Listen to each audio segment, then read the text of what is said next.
Tiffany's murder. And Lionel turned to Deweese and said that he would like to have Tiffany's toys and he would like to live with Deweese since Tiffany was not going to be coming home anymore.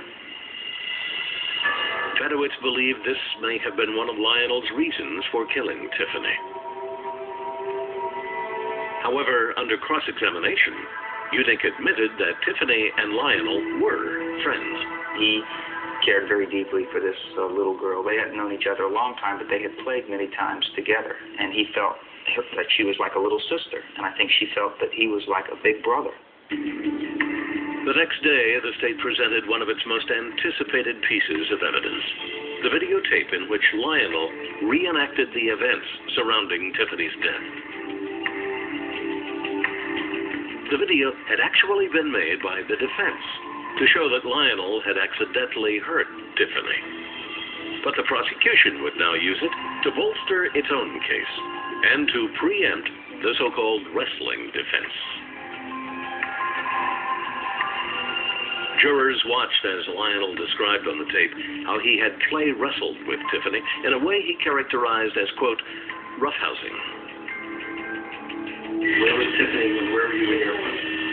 Okay, she was shorter. Okay, she was shorter. And then what? She was like this high?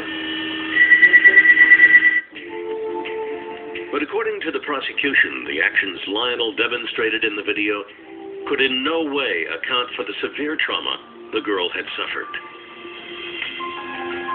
To drive this point home for the jury, the state showed a computer graphics display detailing Tiffany's injuries. The forces that would be used to inflict these injuries were equal to falling out of a second or third floor building. So these were tremendous injuries.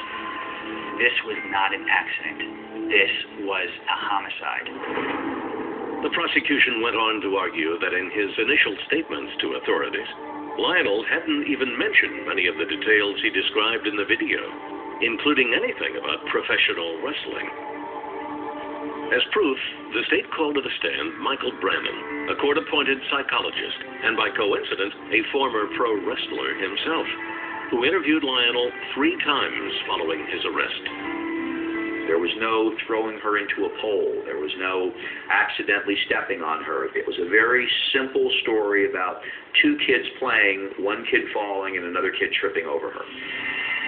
Brennan also testified that in a later session after the wrestling defense became public,